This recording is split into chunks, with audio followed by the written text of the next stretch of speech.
ख्वातीन हज़रात, खुशामदीद, welcome, hello, हाय, अस्सलाम वालेकुम। ख्वातीन हज़रात, शरीफ show के साथ उमर शरीफ हाजिर हैं। हमारे आज के प्रोग्राम में हम कोशिश करेंगे कि आपके साथ बहुत अच्छी बातें करें, आपको मेहमान भी बड़े अच्छे मिलाएं, मगर हम ये लाइन आपको बताना चाहते हैं कि शराफत से ज़िंदगी गुजारने में प्रॉब्लम फेस करने पड़ते हैं।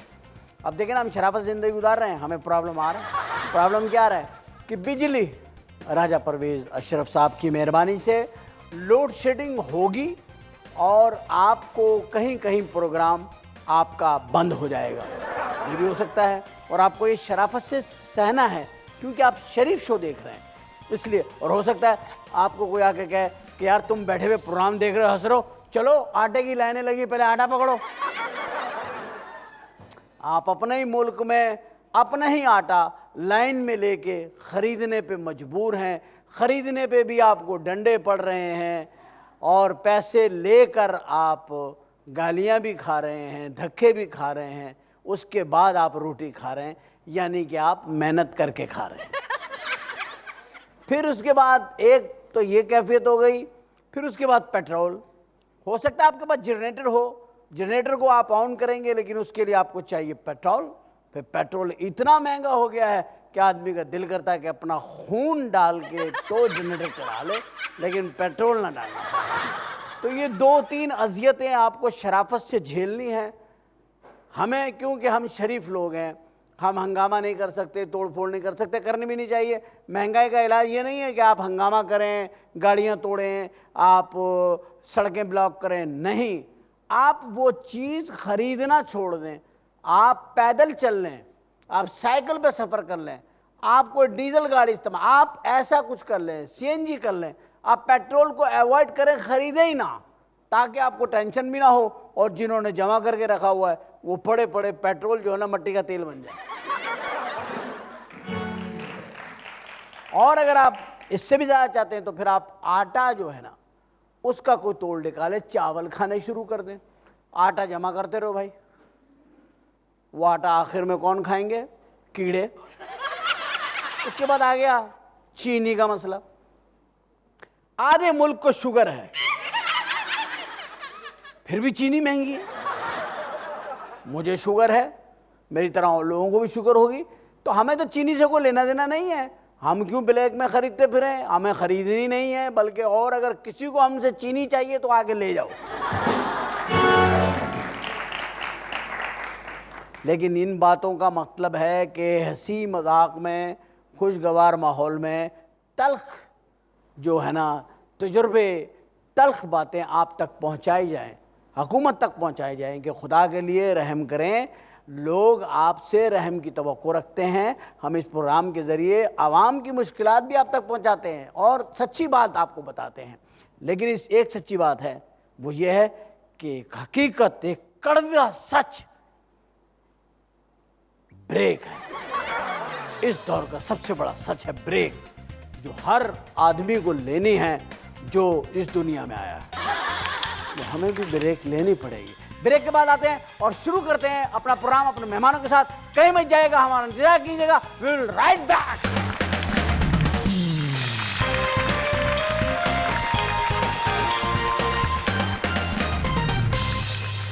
Welcome back after the break. ये कहना बड़ा मुश्किल होता है, welcome back after the break, और ये कहना भी बड़ा ज़रूरी है। तो इसके हिसाब किताब से मतलब ये होता है कि अब हम वापस आ गए हैं और अब हम उस शख्सियत को यहाँ पे मदऊ करेंगे, स्टेज पे बुलाएंगे जो पस पर्दा इस वक्त तशरीफ़ फरमा है। देखिए, दुनिया की हर बात का एक उसूल होता है। परफॉर्मिंग आर्ट में भी ऐसा होता है कि जब कोई आदमी बहुत अच्छी परफॉर्मेंस करता है तो उसको पब्लिक कहती है वंस मोर, यानी कि दोबारा, एक बार फिर। और ये जब होता है जब परफॉर्मेंस अपनी उरूज पे होती है। अगर दिलीप कुमार वंस मोर रहे तो उसकी परफॉर्मेंस रही है, और अगर शाहरुख खान आज वंस मोर है तो उनकी परफॉर्मेंस है, अमिताभ रहे तो वो है, मोहम्मद अली रहे, नदीम रहे हैं।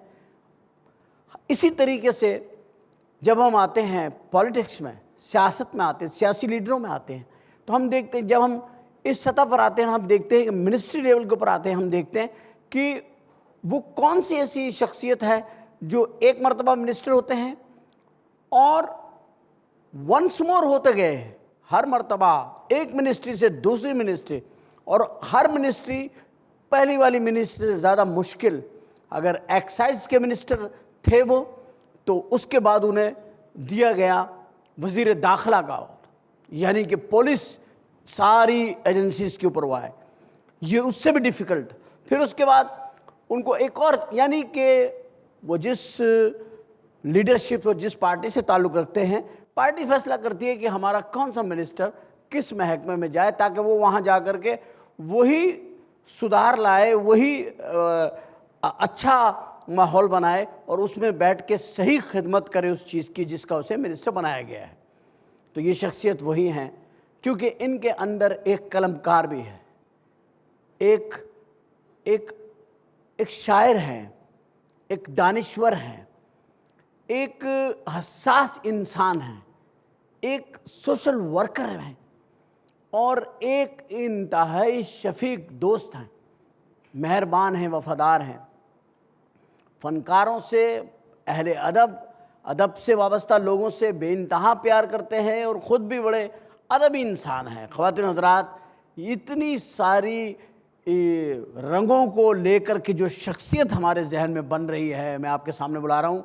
शरीफ शो में हम इन्हें इसलिए बुला रहे हैं कि ये इंतहाई शराफत से सारी मिनिस्ट्रीज़ में अपना काम करते रहे, और मेरी नज़र में एक शरीफ बाकिरदार मिनिस्टर हैं और रहे हैं। ख़वातीन इस्तक़बाल कीजिए हमारे पाकिस्तान की हुकूमत सिंध में इस वक्त सनत और तिजारत के मिनिस्टर हैं और दानिश्वर हैं इस मुल्क के, बहुत से कॉलमिस्ट हैं, बहुत से शायर हैं, बहुत अच्छे इंसान हैं। आपकी भरपूर तालियां शरीफ शो में जनाब मोहतरम रऊफ सिद्दीकी साहब।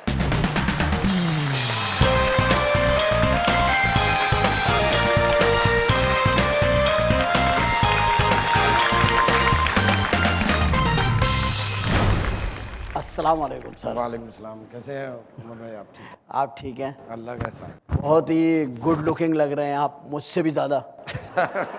नहीं, आप तो सदाबहार हैं तो बस। सर इस वक्त तो मैं देख रहा हूँ ना, आपका जो ग्रेस आया हुआ है, माशाल्लाह माशाल्लाह।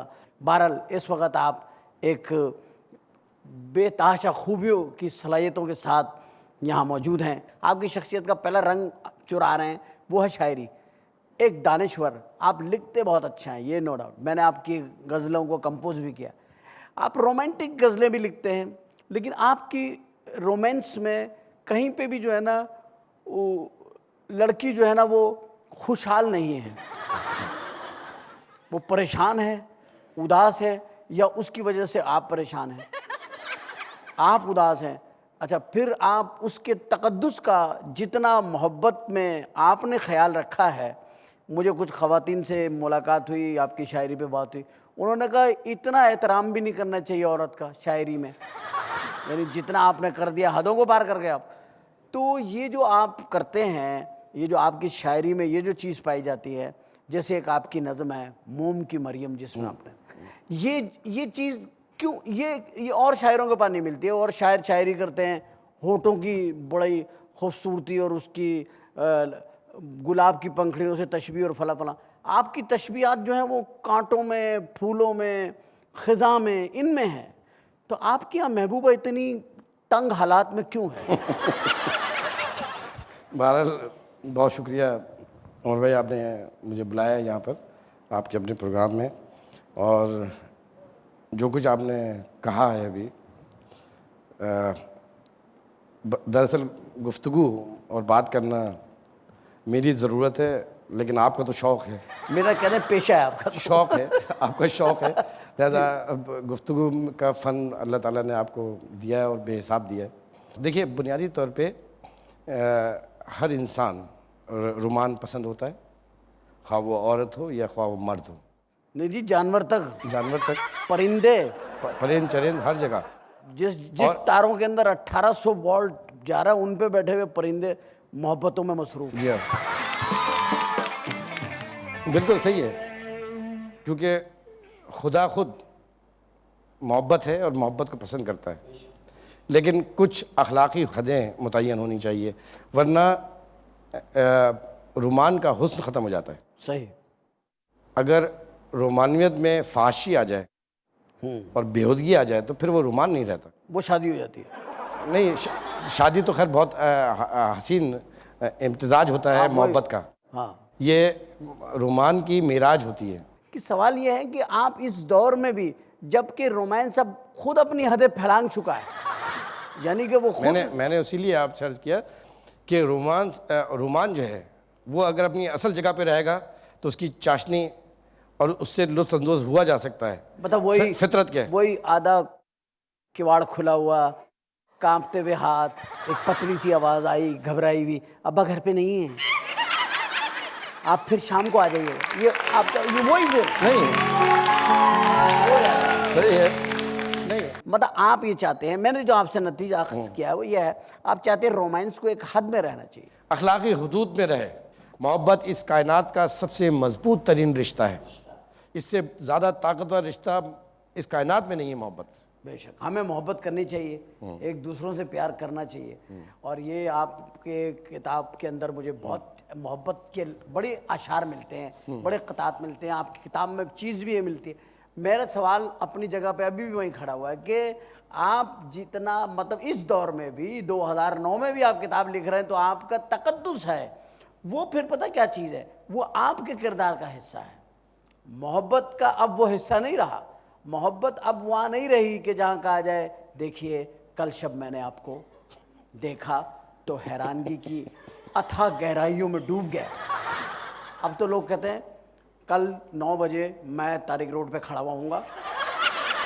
अब ये डायरेक्ट बात हो रही है। लेकिन आपको मैं अप्रिशिएट ये कर रहा हूँ कि आप अभी तक मोहब्बत को उतना ही छुपा के पर्दे में रख के बात करने के वो हैं। नहीं, ऐसा भी नहीं है, ऐसा भी नहीं है। देखिए, आप मोहब्बत करते हैं, आप महबूबा से क्या चाहते हैं? आजकल तो महबूबा से आदमी खुद कुछ नहीं चाहता, वो चाहती है बंगला, गाड़ी, मोबाइल, वो चाहती है। आप तो कुछ चाह नहीं सकते। आपसे तो पूछा नहीं चाहता कि आप क्या चाहते हैं। आपसे तो ये पूछा जाता आपने मुझे देखा, एक मोबाइल भिजवा दो और उसमें सिम डलवा दें, सिम डलवाएं, उसमें 1000 रुपया लोड करवा दें और फिर उस नंबर पे मुझे फ़ोन करें, फिर मुझसे बात करें। हमारे घर का फ़ोन कटा हुआ है। मोहब्बत ये तो अब ये चाहते हैं, मोहब्बत यही चाह रही है। मगर मैं ही कह रहा हूँ, अगर लोग आपकी तहरीरें पढ़ते हैं, उन तहरीरों में ये ख्वाहिशी नहीं होती और कुछ नए नए इस तरीके नहीं होते इश्क करने के। तो ज़्यादातर तरीके तो आपने बताया ना। नहीं सर, मैंने तो हर दौर का एक ना एक तरीका बताया लोगों को कि भाई कैसे ये बात होगी, क्या होगा। मैं तो इसमें बहुत आगे हूँ। मैं तो इसका हामी हूँ कि मोहब्बत को फैलाओ, लेकिन मेरा फैलाना और आपका फैलाने में तरीक़ाकार है। आप एक दायरे में रह के फैलाते हैं, मैं दायरा ही फैला देता हूँ। बराबर आपका ये है। लेकिन उसके बरक्स जब मैं आपके साथ मेरी बैठना उठना हुआ तो मैंने आप में एक क्वालिटी और देखी। मैंने आपको बाखुदा, मैं ये बात 10,000 मरतबा कोट कर चुका, मैं टेलीविज़न पे ये कोट कर रहा हूँ प्रोग्राम में, और आप सामने बैठे इसलिए नहीं कर रहा, आपकी गैर मौजूदगी में कोट कर चुका हूँ कि एक बार आप उस वक्त होम मिनिस्टर थे, रात के टाइम था, कोई 3 साढ़े 3 बजे थे, आपको भूख लगी, आपने मुलाजिम को नहीं उठाया। आपको पता नहीं ये बात याद है, मुझे याद है, आपने गफूर को नहीं उठाया। गफूर का जिक्र भी मैं इसलिए कर रहा हूँ ताकि वो खुश हो जाए, उसका जिक्र हुआ गफूर का टीवी के ऊपर। गफूर को आपने नहीं जगाया, आपने कहा नहीं यार वो सोया है, थका हुआ, और उसको भी सुबह उठना होता है, और घर में भी आपने किसी को नहीं उठाया। आप गए, आप डबल रोटी लेकर आए, मुझे अच्छी तरह याद है, और उसमें लाल मिर्चें नमक में मिला के आपने उससे रोटी खा ली, और होम मिनिस्टर थे आप। अगर मैं होम मिनिस्टर होता, मेरी जगह कोई भी XYZ होता, वो पहले फ़ोन करता किसी 5 स्टार होटल में, उस इलाके के SHO को फ़ोन करता, हर किस्म के तिक्के, डबल रोटियां, सैंडविच 10 मिनट में मोबाइलें लेके आपके घर पहुंच जाते। लेकिन आपकी ये बात ने मुझे आपका फ़ैन कर दिया कि आप होम मिनिस्टर हैं और आप ऐसे होम मिनिस्टर। वहाँ से आप मेरे दिमाग में अटके हैं, और फिर उस दिन से मैंने सोचा कि यार मैं इनकी इस बात को मैंने अपनी आँख से देख लिया है। ये क्या रंग है, आप मुझे बताएं। असल में देखिए, ये बेचारे, मुझे बड़ी फिक्र लगी रहती थी, है अभी हमेशा इतनी रात दिन काम करना, हर बात का वो ख्याल रखना, फिर वो थक हार के सो जाते। अब मैं रात रात भर जागता था, कभी किधर कभी किधर। आपने तो वो उस जमाने में रातों को पुलिस स्टेशनों पे छापे मारे। हाँ पुलिस छापे मारती, आप पुलिस पे छापे मार रहे हैं। और मेरा ख्याल है पुलिस ने जाकर के मन्नतें चादरें चढ़ाई हैं मज़ारों पे कि यार अल्लाह ताला इनके दिल में कोई सोने की ख्वाहिश पैदा कर दे कि ये सो जाए। नहीं, वो उसमें ही एक वाक़या हुआ था कि शुरू शुरू में जब छापे मारता था मैं, मीरपुर खास तक चला जाता था रातों को और वायरलेस बंद करके। तो फिर मुझे पता चला कि जो 2-4 SHOs ने आपस में कहा कि भाई क्या बात है, होम मिनिस्टर साहब की जो है बीवी से कोई लड़ाई वड़ाई है जो ये घर में नहीं रहते रात को। तो किसी ने कहा कि यार ये मालूम करना पड़ेगा, ये कुछ चक्कर ज़रूर है। जब उनको ये पता चला कि मेरी तो शादी नहीं हुई तो उन्होंने सर पकड़ लिया था। मुझे फिर पुलिस ये सोच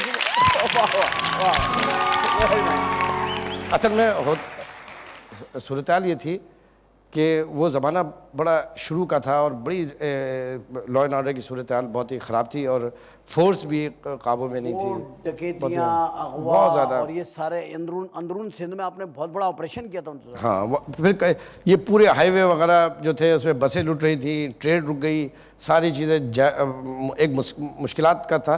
तो फिर शाबेलो ऑपरेशन किया था मैंने और उसमें एक भी जवान की, किसी फोर्स के बंदे की कैजुअल्टी नहीं हुई थी और वो पूरा हाईवे क्लियर हो गया था।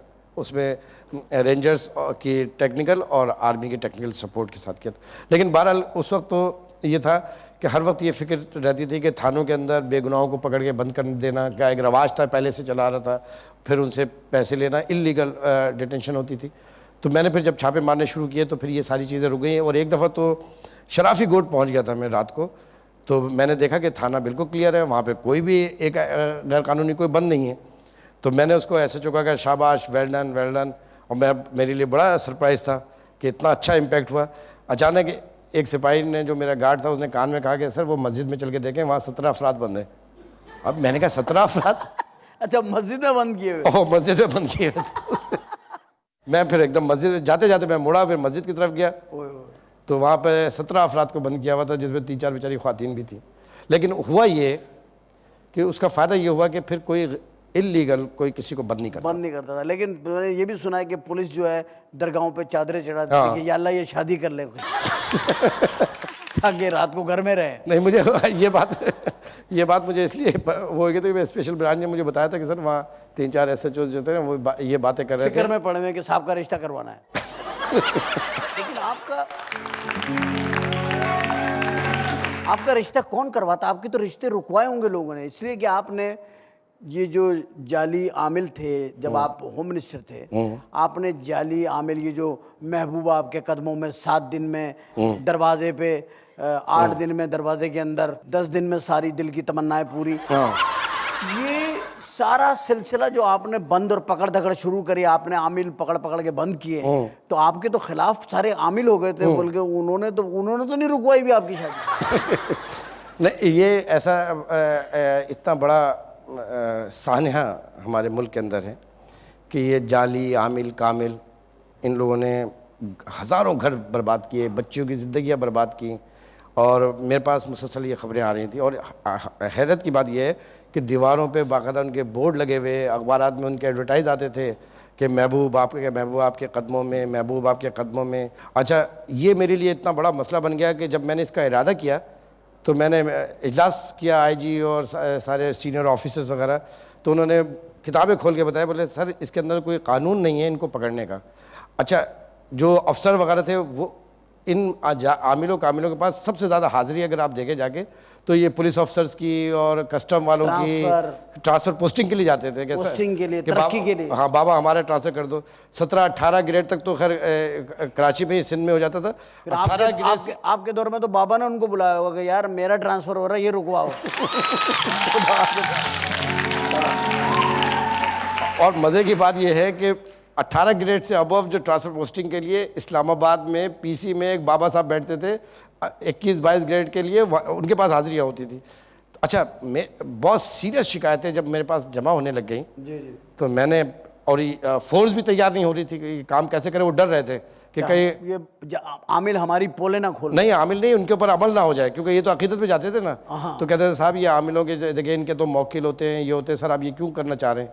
तो मैंने सोचा कि 27वें रमज़ान में मैं ये ऑपरेशन करूँगा, उस तरह ईमान भी होगा और ये जाके करेंगे। और मेरे पास खबरें बहुत संगीन आ रही थी। हाँ, वो एक बड़ा अजीब सा वो और बन आपको गया पता है, आपको अंदाज़ा नहीं है कि जब इनके खिलाफ ऑपरेशन किया, 400 से ज़्यादा आमिल कामिल पकड़े, और मैंने ये कहा था कि अगर किसी का बोर्ड भी मुझे सड़क पे नज़र आ गया तो वहाँ के SHO को मैं फारिग कर दूँगा।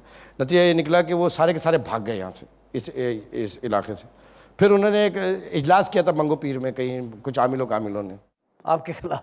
नहीं, उसमें उन्होंने एक इजलास किया, और इजलास के बाद उन्होंने एक बयान जारी किया, मुश्तरका अलामिया, कि हम कायदे तहरीक अल्ताफ़ हुसैन की क़यादत पर यकीन रखते हैं और MKM का जो है उसकी हक़ परस्ती की जद्दोजहद में, और हमने तय किया है कि हम मुत्तहदा कौमी मूवमेंट ज्वाइन कर लेंगे। तो जब ये इत्तला अल्ताफ़ भाई को मिली तो अल्ताफ़ भाई बहुत खुश हुए थे। हाँ, अच्छा, चलिए ये तो बहुत अच्छी बात है, तो शुक्र है मान गए भाई वो। सर इत्तला है लेकर आई थी, हमें एक छोटी सी ब्रेक लेनी होगी क्या? तो ख़वातीन हज़रात लेते हैं एक छोटी सी ब्रेक, वो भी इनके कहने पर, क्योंकि इनका कहना हम टाल नहीं सकते हैं, क्योंकि ये इनका कहना नहीं है, ये उसका कहना है जिसके कहने से हमें चेक मिलता है। तो लेते हैं एक छोटी सी ब्रेक, आते हैं वापस, और ब्रेक के बाद आपसे मिलते हैं।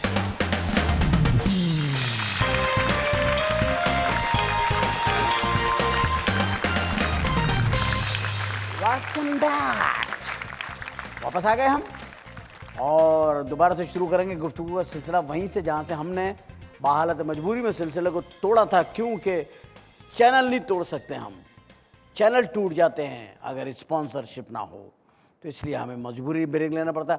रोबाई मादर चाहता हूँ कि हमारा सिलसिला टूट गया था, ब्रेक लेनी बड़ी ज़रूरी है।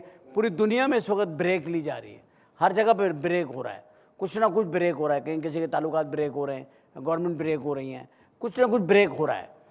ख्वाजा सरा, जिन्हें इजड़े भी कहते हैं, पंजाब में उनको खुसरा कहते हैं, आपने उन्हें भी बहुत पकड़ा धकड़ा। जो ख्वाजा सरा हैं, इनके बारे में बड़ी रवायतें हैं कि इनकी दुआ भी बड़ी कबूल होती है, इनकी बद्दुआ भी कबूल होती है। ये मुझे आज से नहीं, मुझे बचपने से मालूम है। और ये कैसे मैं जुर्रत कर सकता हूँ कि जिसके बारे में इतनी रवायतें हों, और फिर ये तो जन्नती लोग हैं। उसमें कुछ दोज़गी भी शामिल हो गए ना, दोज़गी भी शामिल हो गए, उनकी आपको इन्फॉर्मेशन हुई हो? हाँ, मतलब ऐसा लिबास पहन के और फिर गाड़ियों में झुक जाना। लिबास भी इतना फिट होता है, मेरे समझ में नहीं आता पहनते कैसे हैं ये लोग, इतना फिटेड लिबास। और दूसरी बात ये है कि इनको रिश्तों की पहचान नहीं है।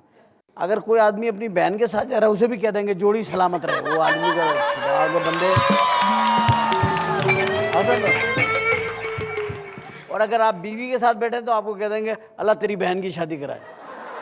ये भी इनको पहचान नहीं है। सबसे बड़ी जो मुझे इनसे शिकायत है वो ये है, हाँ, नहीं कि इनको ये पहचान नहीं है कि साथ बैठा हुआ कौन है।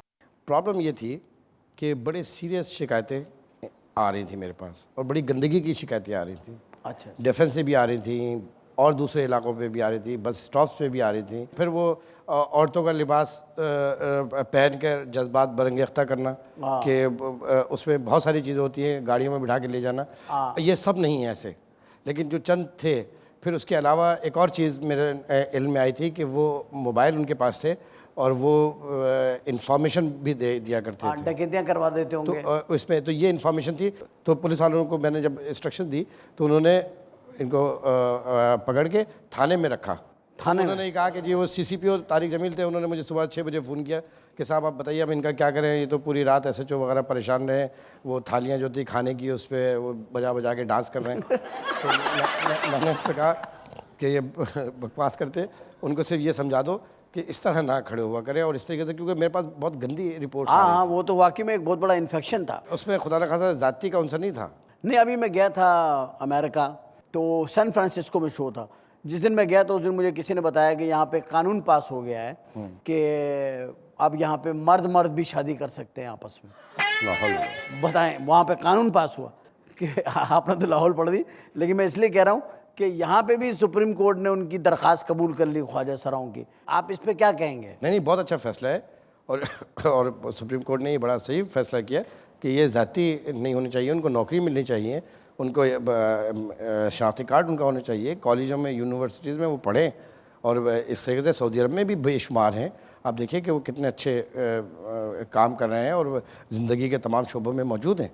तो ये तो बहुत अच्छा फैसला है, ये तो बड़ा इसका कहीं ना कहीं अपने सोसाइटी में इनको एडजस्ट करना चाहिए। जीते जागते इंसान हैं, इंसान है ये और तो बड़ा इनमें जीनियस भी होंगे बहुत। देखे ना, बगैर कुछ किए ये गाड़ी पे यूं करके लेट के 200 रुपए कमा लेते, बगैर कोई मेहनत किए, मुशक्कत किए। बिल्कुल सही है कि नहीं? टैलेंटेड हैं ये लोग। हाँ, हाँ। इनका यूटिलाइजेशन गलत हो रहा है।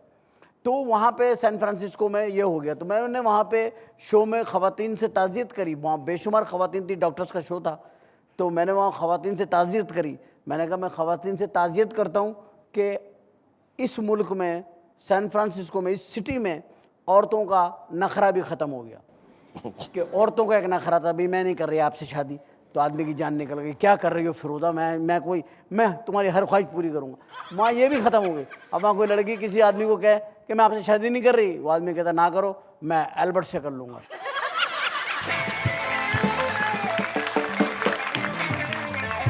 आप बताइए सच, क्योंकि हमने सच बात करनी है। हाँ, नहीं कि ये एक ऐसा पावर है, कैसी चीज़ है कि इंसान कहीं ना कहीं पे थोड़ा सा अपने ट्रैक से कहीं इधर उधर हो ही जाता है। बिल्कुल, और बिल्कुल। कभी कभी वो मिसगाइड भी हो जाता है। आपके साथ कभी हुआ, सच्ची बताइए, कि आपने अपनी ताकत का इस्तेमाल ऐसा किया हुआ, आपको लगा हो ज्यादती हो गई या कोई ऐसी बात हो गई? देखिए, इंसान जो है ना, जी। हम बड़ी खामियों कोताहियों के साथ और उज़्र के साथ ज़िंदा रहते हैं। सही। ये ताकत एक नशा होता है।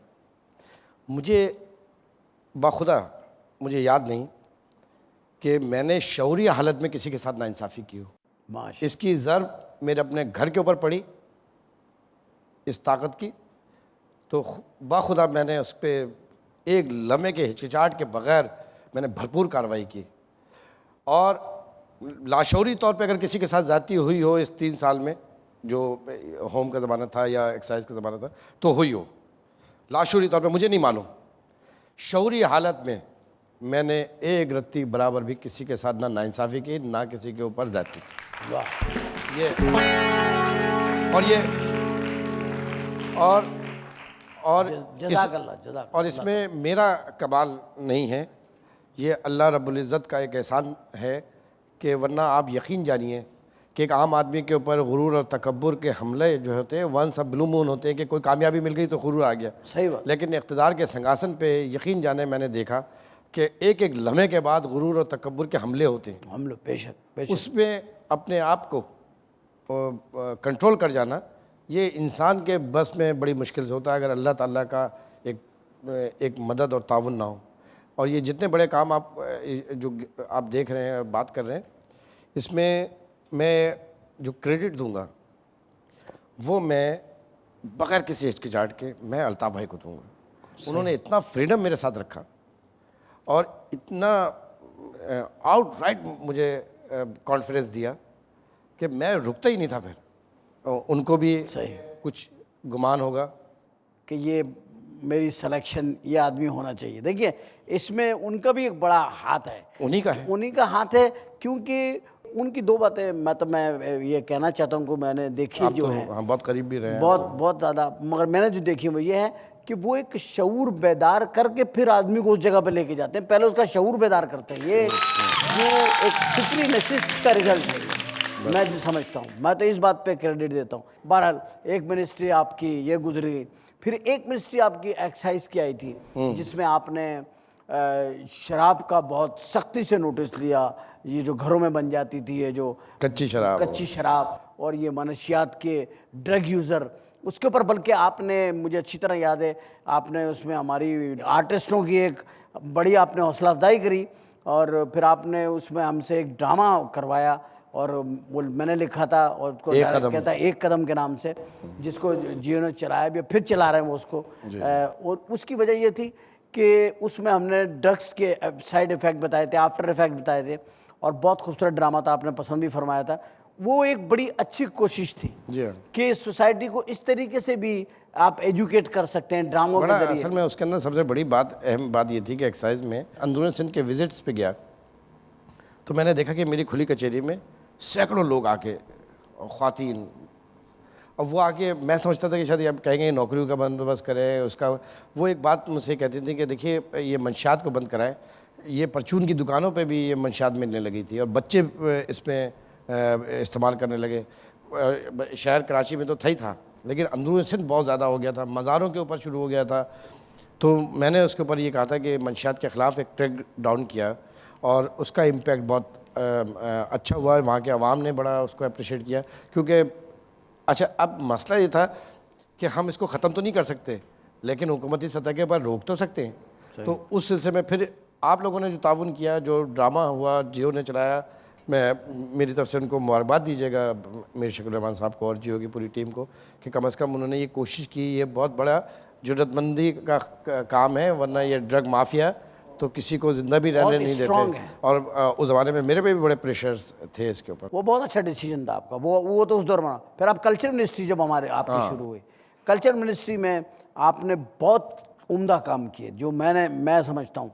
वो इसलिए काम अच्छे मुझे लगे क्योंकि उस वक्त भी मैं आपके साथ में था। काम क्या था कि एक तो आपने उन फनकारों को निकाला बाहर जिनके साथ ज्यादती थी, कि उनके वजीफ़े नहीं थे और ट्रीटमेंट नहीं था। यहाँ पर मैं गवर्नर सिंध डॉक्टर इशरत खान साहब को भी बहुत मुबारकबाद देना चाहूँगा, क्योंकि एक वाक़या भी मेरी आंखों के सामने का वाक़या है कि हम लंदन में थे। आप एडवाइज़र भी थे? जी, मैं एडवाइज़र भी था उस वक्त आपके साथ। कि जब यहाँ से फ़ोन गया कि लहरी साहब की तबीयत बहुत ख़राब है, तो अल्ताफ़ भाई ने उसी वक्त जो है ये कहा इशरत भाई से, गवर्नर साहब से, कि आप इनको फौरी तौर पे जो है ना ये इनको लुक आफ्टर करें।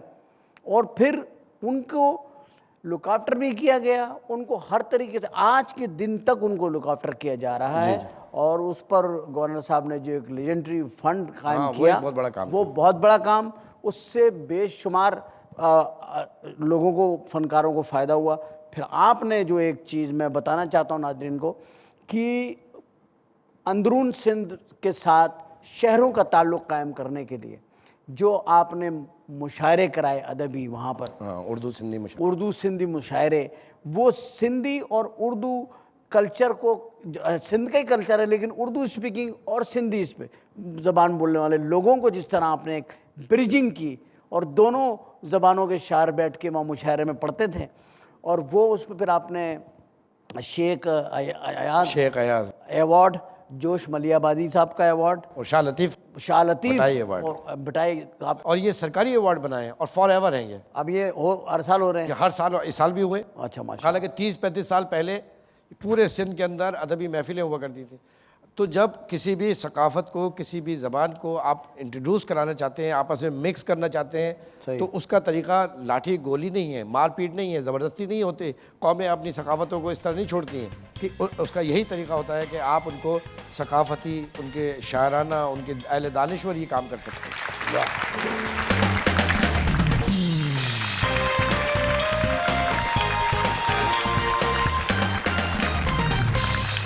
Welcome back. हमने आपसे कहा था वापस आ गए। शायर के अंदर एक रोमांस तो भरा हुआ होता है और वो रोमांस उसके अंदर होता है। अब मुझे बताइए, आपने कभी रोमांस किया? सच्ची बोलना है आपने, झूठ देखिए ये बात ना कीजिएगा। आप मुझसे पूछें, मैं आपको पूरी एक फहरिस्त दे दूंगा। इस तरह मैं आपसे भी तवक्को रखता हूँ कि इतने सारे रोमांस आपने कैसे कर लिए? सर मेरे पास टाइम बहुत था ना। ईमानदारी की बात है कि मेरी जितनी भी शायरी है, अगर आप पढ़ें तो वो इनकलाब की है। नहीं, वो तो है इनकलाबी। मैं सुनूंगा भी आपसे। वो वाली जो आपने एक लिखी थी, एक कथा लिखा था आपने परवेज़ मुशर्रफ साहब पे, वो भी एक वर्दी के ऊपर जो था, एक वो और एक वो बहुत पसंद किया गया था। मेरा ख्याल है आप पहले वो सुना दें। वो एक 4 मिसरे कहते हैं, उस वक्त बहुत ज़्यादा वर्दी के ऊपर, वर्दी उतारो, वर्दी उतारो, वर्दी उतारो। हाँ, उरियाँ हो गर सदर तो है तनकीद बर महल, उरियाँ हो गर सदर तो है तनकीद बर महल, कपड़ों से क्यों है आपके जज्बात में खलल, और वर्दी उतारने से उसे क्या मिलेगा फल, देखना क्या चाहती है मजलिस अमल।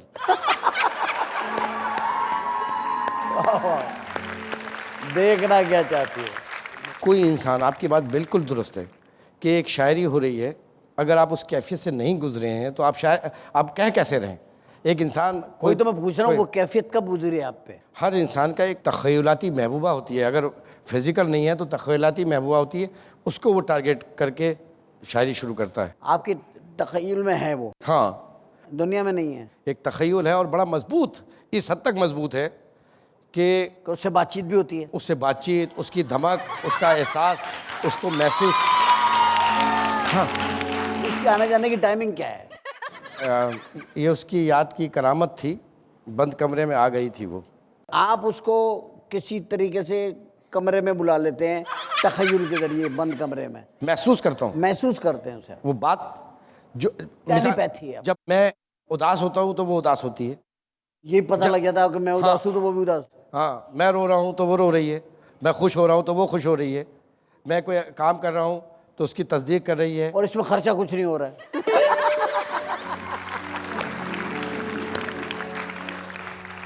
इसमें जो सबसे अच्छी बात है वो ये है कि इसमें खर्चा कोई नहीं है। वो आ भी रही है, जा भी रही है, खुश भी हो रही है, रो भी रही है, सब कुछ है, मगर खर्चा नहीं है। जो मैं पहनाना चाहता हूँ वो पहनती है, इसमें भी जो खर्चा खाना नहीं है। जो खाना चाहती है ना। वो खिला रहे हैं आप, हाँ। उसमें भी खर्चा नहीं है। मैं तकलीफ में हूँ तो रो रही है। वो मेरे तमाम एहसासात को वो अपने एहसास की तरह मानती है। अच्छा, अब ये जो हमारी ये जो भाभी हैं जो आती रहती हैं जाती रहती हैं, हम तो भाभी कहेंगे ना उनको, चाहे हमने नहीं देखा, लेकिन वो हमारी भाभी हैं। और वो हमारे मैं माजरत चाहता हूँ कि मैं नहीं, आप जरा फ्री होके बात कर ली। नहीं, आप जितना चाहें मैं भाभी इसलिए कह रहा हूँ कि मेरे लिए तो काबिल एहतराम भी है ना, चाहे वो है नहीं दुनिया में। तो ये भाभी आती रहती है। शादी वादी हुई आपकी, इनकी नहीं हुई? जो मतलब शादी भी करी है कि नहीं करी आप? मतलब आप कह रहे हो भाई शादी हो गई, बारात भी आई थी, बाजे भी बजे, सब वो, मतलब वो खर्चा फिर भी नहीं है इसमें। मुझे मुझे आपकी सारी बात में जो अच्छी बात लगी वो ये है कि आपकी तरह ही करना चाहिए आदमी को। उससे क्या है कि खर्चा कोई नहीं इसमें। वरना आप यकीन करें तो बीवियां टेलीफोन के कार्ड डलवा के बंदे को कंगाल कर देती। मेरी बीवी के पास 3 फ़ोन हैं। अब मैं एक कार्ड नहीं मंगा सकता, 3 कार्ड मंगाने पड़ते हैं, एक और कंपनी का, एक और कंपनी का, एक और कंपनी का। वो जब उसका दिल रियायत आती है वो डाल लेती है, वाला डाल दे, ये डाल लेती है, वो डाल, ये होता ना। तो ये आपका बहुत अच्छा है।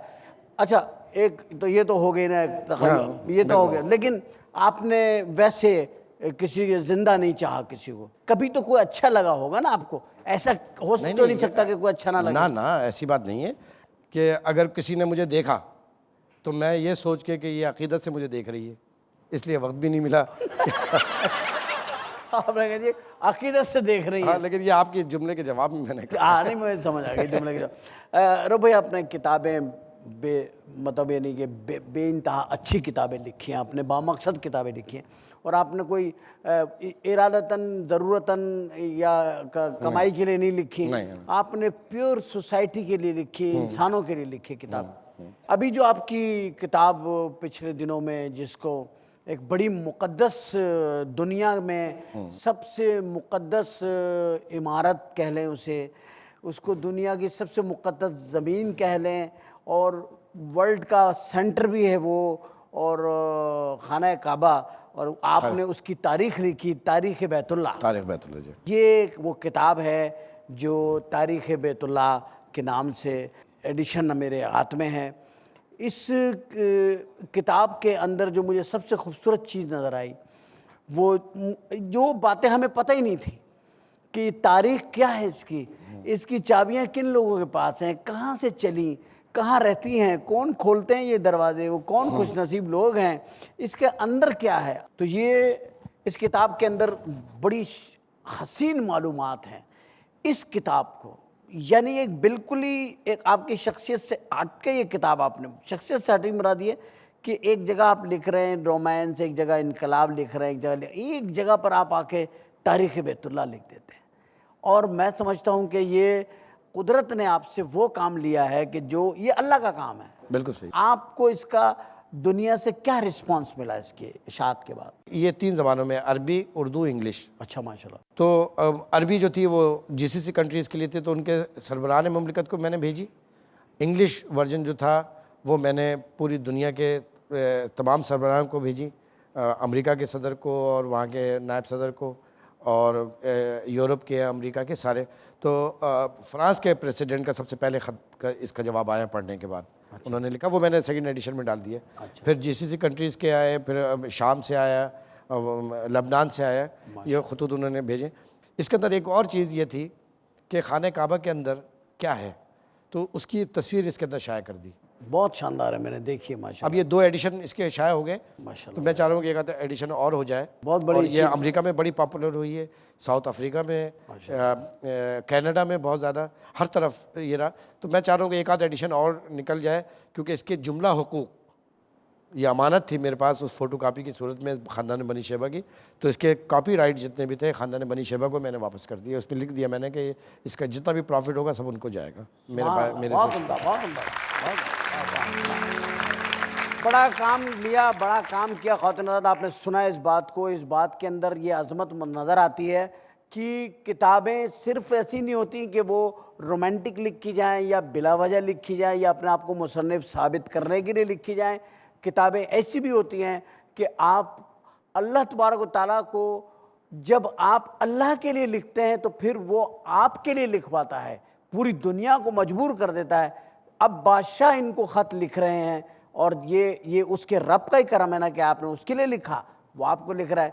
ये लिखने की सलाहियत जिनमें है उन्हें चाहिए ज़रूर लिखें। एक किताब हमारे पास भी है, एक किताब हमारे प्रोड्यूसर के पास भी है, जिसमें लिखा हुआ है कितने ब्रेक लेने हैं, कितने कमर्शियल चलानी है। उसको भी इस किताब की बड़ी पड़ी रहती है। हम फिलहाल उस किताब का वो सफ़ा खोलते हैं जिसके ऊपर लिखा है कि ब्रेक ले लें, तो लेते हैं एक छोटी सी ब्रेक। ब्रेक के बाद वापस आते हैं अपने एक नए मेहमान और रऊफ सिद्दीकी साहब के साथ और बात करते हैं आपसे अगले सब्जेक्ट के ऊपर। Thank you.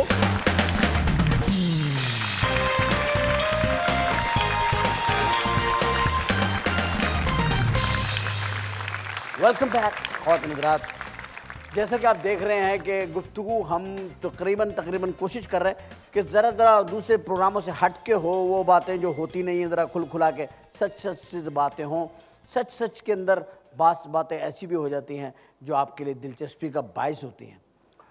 और इस प्रोग्राम में मज़ीद अच्छा और सच्चा रंग भरने के लिए एक और सच्ची आवाज़, इनके गले में सुर हैं, इतने सच्चे हैं कि उन सुरों से इनकी पहचान हुई और यही इनकी शोहरत बनी और यही इनकी इज़्ज़त बनी और यही इनके अवार्ड्स बने और यही इनका नाम बना।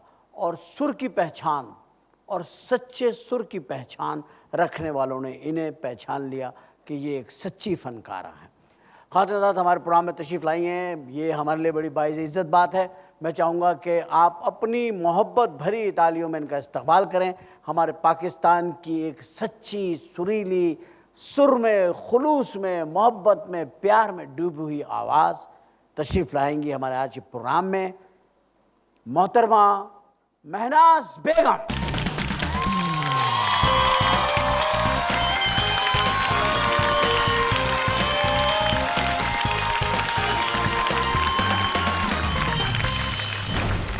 मैं आपको खुशामदीद कहता हूँ शरीफ शो में। इसमें आपको इसीलिए बुलाया गया है कि आपके गले में हमेशा एक सच्ची और शरीफाना आवाज़, और आपके गीतों में भी वो आपकी चॉइस भी बड़ी अच्छी रही। अच्छा, मैं आपसे एक बात पूछना चाहूँगा, आपने पहला गीत किसका गाया, कौन से मौसीकार का, किसका लिखा हुआ? बज़मी साहब ने गाया था मैंने। बज़मी साहब के लिए गाया जी। निसार बज़मी साहब के आपसे आपका स्टार्ट है? स्टार्ट तो मैंने बहुत पहले ए हमीद साहब मुझे लेके थे, उनका मैंने गाना गाया। ए हमीद साहब ने बड़े हाँ, अच्छे मगर फिर वो कुछ नोटिस में नहीं आई मेरी आवाज़। जो जब बज़मी साहब का मैंने फिल्म पहचान के लिए गाना गाया, वो ये मेरी, वाला गाना, हाँ जी, मेरा मेरा प्यार तेरे जीवन के संग रहेगा, वो मेरी पहचान बन गया। ये गाना पिक्चराइज हुआ था नदीम साहब। नदीम साहब ने, ये आपका पहला हिट गाना था? पहला गाना मैं उसका। क्या खूबसूरत आपने गाया था, कितना खूबसूरत, आपकी आवाज़ बहुत प्यारी है माशाल्लाह। मेहंदी हसन साहब के साथ आपने गाना गाया जी, डुएट गाए आपने। एक वो था मुझे दिल से ना भुलाना, क्या कौन सा गाना? एक गाना और था जो वो था दो प्यासे दिल हम एक हुए बंदिश हैं। के थे, सारा म्यूजिक का मेरा। नहीं, मैं वो ही पूछना चाह रहा हूँ कि जब आप मेहंदी हसन साहब के साथ गाती थी तो गाना तो इतना रोमांटिक होता था, लेकिन आप देखती तो मेहंदी साहब को होंगी।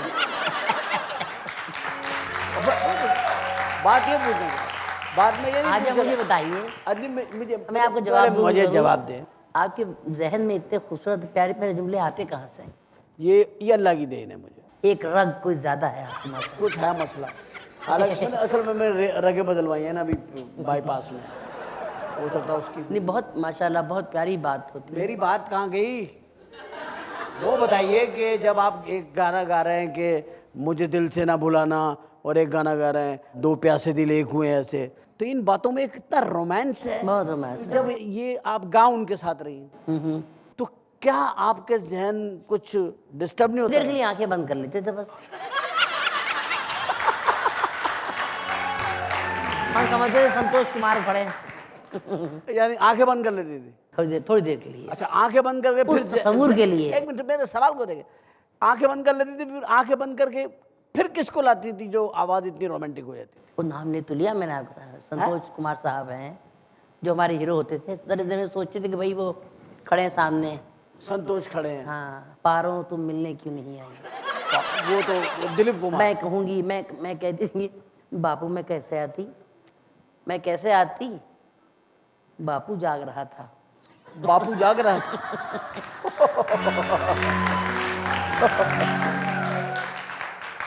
अच्छा, एक अजीब सी बात है, मैडम नूरजहां ने जितना भी गाना गाया बहुत हसीन गाया, जाहिर है हाँ, क्या मलका क्या। तरन्नुम नूरजहां। बिल्कुल ही। अच्छा मुझे बताइए, मलका तरन्नुम नूरजहां का एक अवार्ड हुआ था, ऐसी मैं बात नहीं कर रहा मगर सही बात, मेलोडी क्वीन अवार्ड। आप भी लाहौर में थी उस वक्त जी जब हाँ, ये जी अवार्ड हुआ, मैडम भी हयात थी। हमने अपने प्रोग्राम में शाहिदा मिनी को बुलाया था, उनसे हमने पूछा था कि मैडम जिंदा थी, वो उस अवार्ड की तकरीब में नहीं आई जिसमें उन्हें मेलोडी क्वीन का अवार्ड दिया गया, और वो अवार्ड 14 साल 12 साल हो गए उसको, उसके बाद वो अवार्ड दोबारा नहीं हुआ और शाहिदा मिनी को वो अवार्ड दिया गया मेलोडी क्वीन। फिर उन्होंने बताया यहाँ पे शाहिदा जी ने कि जी मुझे मेलोडी क्वीन ऑफ एशिया का अवार्ड भी मिला है, यानी कि एशिया में तो लता भी आ गई और सब लापता हो गए उसके अंदर। तो आप क्या समझती हैं कि ये अवार्ड सही मिला? शायदा मिनी से बड़े अच्छे ताल्लुकात हैं मेरे भाई, वो बड़ी प्यारी बच्ची है। बाद में मैं बात नहीं, मेरी बात को नहीं फॉलो कर रही हैं आप। मैं कह कब रहा का कर हूँ लिया फॉलो। आप ये बात बताइए कि आपकी मौजूदगी में और जो मैडम को गाती हैं ख़वातीन, उनकी मौजूदगी में अगर शाहिदा मिनी जी हैं वो अवार्ड ले लेती हैं मेलोडी क्वीन का, तो क्या ये आपकी नज़र में बिल्कुल सही जजमेंट है? बिल्कुल सही तो नहीं है, बिल्कुल सही नहीं है। इसलिए कि जो बात कहाँ उधर तो कहाँ उधर। तो अब ये कि ये बड़ी इखलाकी जुर्रत की बात है। उस अगर मैं होती उनकी जगह पर मैं उसको वापस कर देती कि मुझे उसको आप हक होती नहीं तो है। आप अवार्ड दे दी कि मैं मुझे वापस हक कर नहीं है। आप जैसी सुरीली वो छोड़ो इन फनकारा सब ये बातों कह को। रही है कि मैं होती तो मैं इसलिए अवार्ड वापस हमारे दे देती। क्योंकि नूर जहाँ जो ये फी ज़माना मैडम नूर जहाँ जी का सब बुढ़ापा गा रहे हैं, जवानी का कोई माइकल लाल नहीं गा रहा।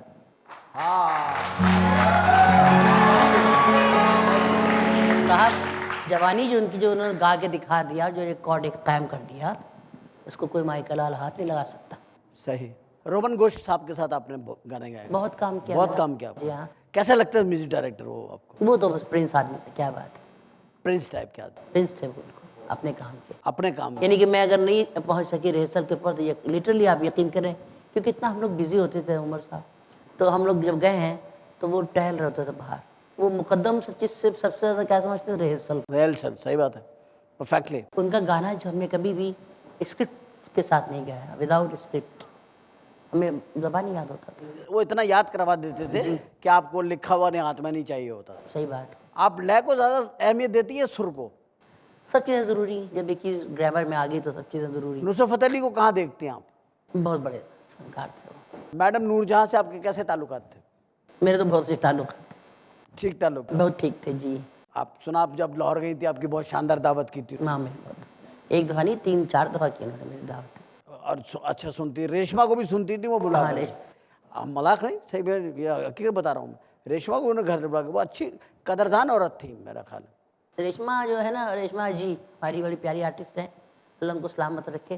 तो वो ना बहुत मज़ेदार होती, बातें बहुत अच्छी अच्छी करती थी। वो बात करते और डर, चाहे आगे कितनी बड़ी कोई पर्सनैलिटी उनके ना हो। वो तो इंदिरा गांधी से भी अजीब सी बात करती थी। अजीब इंदिरा सी गांधी बात ने कहा आप कोई काम मेरे लायक बताए, उन्होंने कहा मेरे गांव की सड़क बनवा दे। सारी बातें कर देती है, बड़ी भोली औरत है वो तो। प्रोग्राम में बैठ के सारी बातें कर देती है, जो ऑडियंस से बातें कर देती अच्छी है, थी, ऑडियंस से बातें कर देती है। ढोलक बजा रहे हैं, मेरा कुड़म है ये, हाँ। हमारा समधी है ये, ढोलक बजा रहे हैं। हाँ, सब बात कर, सब बता देती है हर बात। बहरहाल अब हम इधर आते हैं। हाँ सही। आपकी शादी नहीं हुई, नहीं, इनकी भी शादी नहीं हुई। किसी की नहीं होती, किसी की 3-4 हो जाती हैं, अब क्या किया जाए। बात ये कि रघु भाई की शादी नहीं हुई, रघु भाई की शादी नहीं हुई, मगर उन्होंने जो मसला इनका बयान किया है उसको ज़रा डिफरेंट है, क्योंकि इनकी शादी हो चुकी है। अच्छा, इनके जहन में जो तखय्युल है, तखय्युल से शादी कर बैठे हैं। उसके साथ ही वो आती भी हैं, खाना भी पकाती हैं, कपड़े भी तखय्युल में? इनके धो के चली जाती हैं, और इनके साथ शॉपिंग पे भी जाती हैं, सारे काम। आपने भी किसको बता दिया। नहीं नहीं, वो एक हिसाब से सही कह रहे हैं। ये एक दूसरी बात है, ये बहुत ही अलग और मिजाज क्या, की बात सही है। बात है। ये मिजाज का एक माइंड सेटअप है उनका। लेकिन मैं ये कहना चाह रहा हूँ, कहीं आपका भी तो ऐसा माइंड सेटअप नहीं है?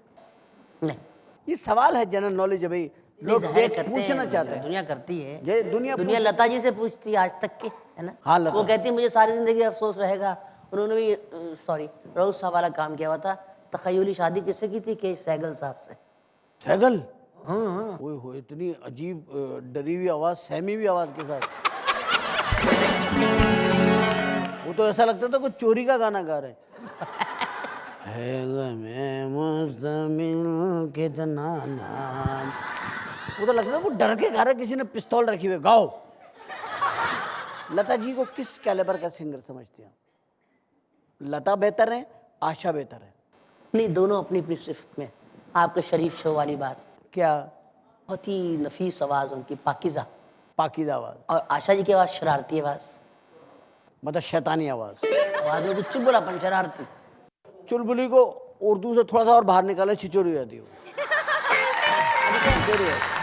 दोनों बहनों का डिफरेंस हो गया, वही जो अताउल्लाह में और मेहदी हसन में है। अरे भैया ये अताउल्लाह और मेहदी हसन में भी यही फर्क है ना। मेहदी साहब भी गम के गाने गाते हैं, अताउल्लाह भी गम के गाता है, मेहदी हसन लेकिन साहब- उसका गम बिल्कुल घरेलू टाइप का है। साहब, मेहदी साहब जैसा तो कोई दूसरा पैदा ही नहीं है होने वाला। हाँ, तो मेहदी हसन कैसे पैदा होंगे? वालिदैन ही फौत हो गए उनके। मेहदी हसन नहीं पैदा हो सकते, अब नहीं हो सकता, अब मुमकिन नहीं है। ये तो बात अब तौबा है। वो हो गई ना, खत्म हो गई मेहदी साहब वाली बात। मेहदी साहब नहीं पैदा हो सकते, मोहम्मद रफ़ी नहीं पैदा हो सकते। आपने गाया मेहदी साहब के साथ डुएट, बड़े एहसास की बात है, बड़े ऑनर मैं समझती मेरे लिए बड़े ऑनर की बात है। आपने गाया, लता ने उनके बारे में कहा उनके गले में भगवान बोलते हैं, यहाँ तक बोल दिया लता ने, बता रहे कहा। अच्छा, हम बात करें तो नूर जहाँ की, फिर उसी दौरान में नाहिद अख्तर आई। आपका उनका एक ही ज़माना है? बहामा। तो वो मुझसे 2 साल सीनियर है आपसे सीनियर है? जी। मतलब इसका मतलब उम्र में ही बड़ी होंगी वो। नहीं नहीं, बड़ी तो नहीं। आप सब में बड़ा कौन है? मैडम नूरजहां, शाहिदा मिन्नी, आप और नाहिद अख्तर। शायद मिनी तो मैडम के ज़माने में थी नहीं। ये चारों में से कौन बड़ा है, ये भी फैसला हो जाए ना। देखें, हम बैठे हैं जनता की अदालत में, जनता का फैसला है। जनता अभी बैठी है ना। अपने मुंह में मिठू हम कैसे बन नहीं जाए? नहीं, बताए ना एक कौन बड़ा है आप में? मजबूर है, उफ अल्लाह, कुछ कह भी नहीं सकते। जो हिंदुस्तान के म्यूजिक डायरेक्टर हैं वो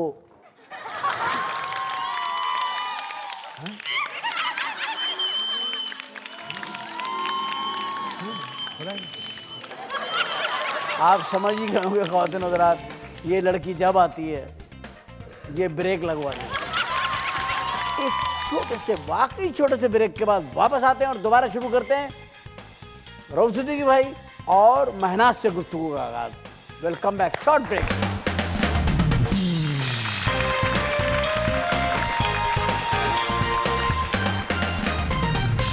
वेलकम बैक ख्वातीन हज़रात, हमने आपसे कहा था वापस आ गए।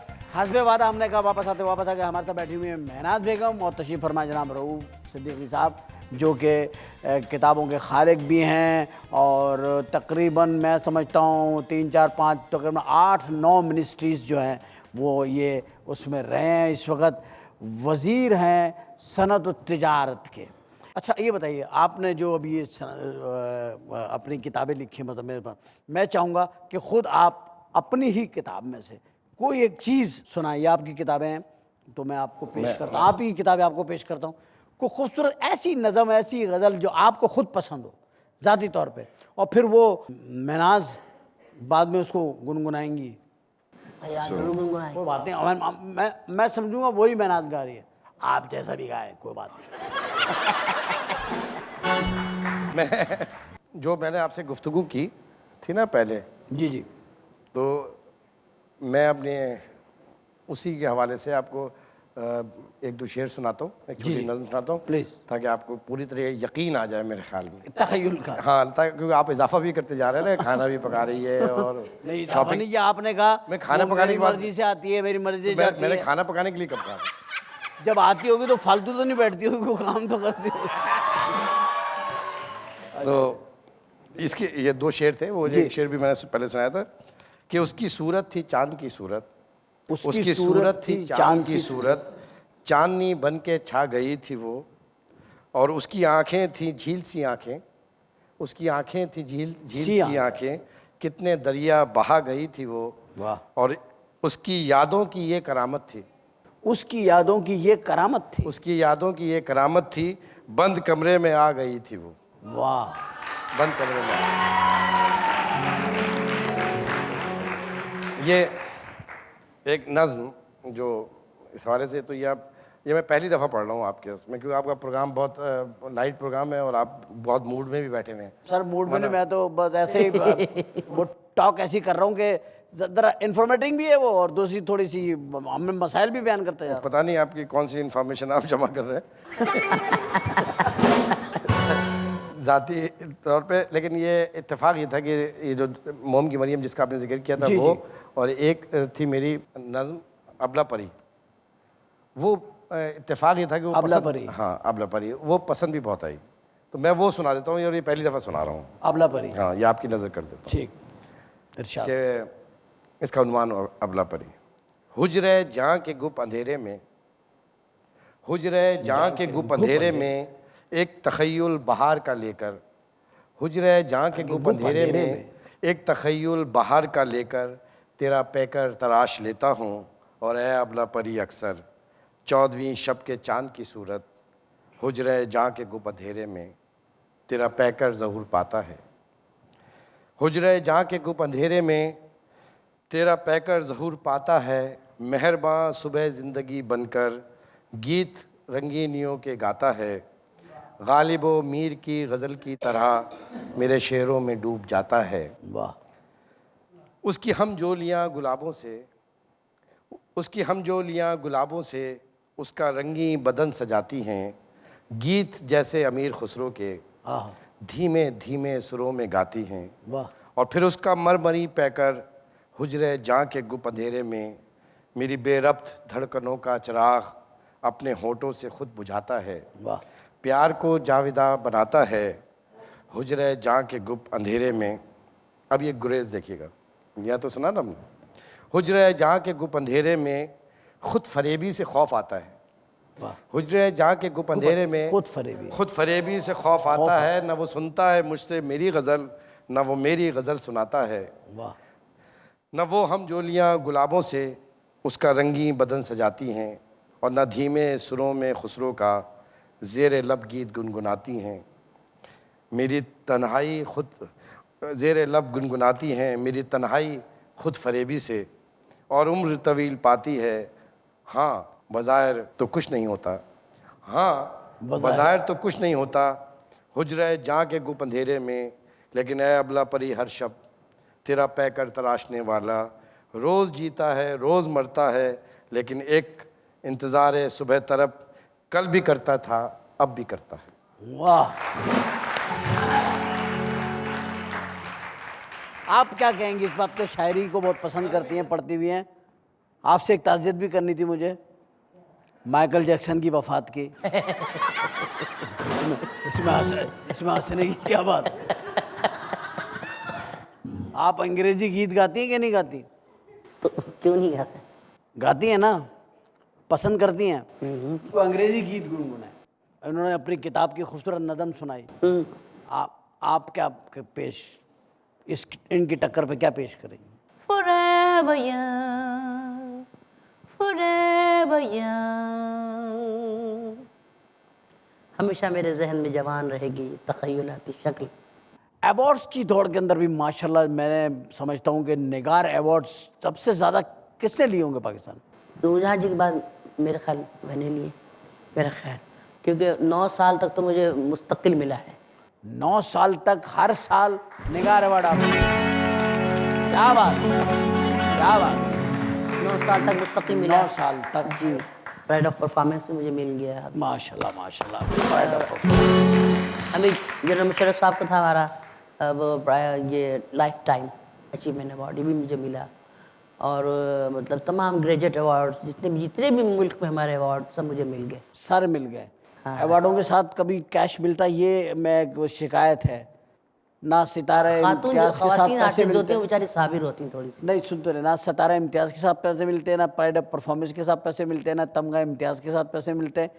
किसी अवार्ड के साथ पैसे नहीं मिलते। इससे बेहतर लोकल गवर्नमेंट का इनका अवार्ड था, सूबाई गवर्नमेंट, सूबाई गवर्नमेंट का, जिसके अंदर 50,000, 1 लाख, 1.5 लाख तक के कैश अवार्ड साथ देते हैं।